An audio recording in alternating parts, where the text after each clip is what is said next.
Hello, I'm going to demonstrate for you my latest project. It is connecting a Raspberry Pi Zero to an Apple II Plus keyboard, and it's a really simple circuit. Originally, I attempted to connect this directly, the Raspberry Pi directly to the Apple II Plus, but they didn't play nice together, so I had to add a latch buffer in between that cleaned up the circuit a little bit.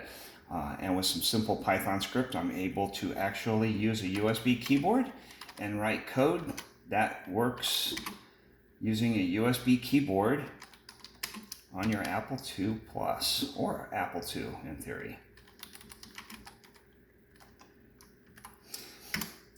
And I even have control codes in there so that if you are running a program and it gets stuck, you can break out of it. The other feature I added was the delete key is reset. So if you need to use a reset, it's built in and you can reset your circuit. I will be uploading the documents for anybody who wishes to build their own. Thank you.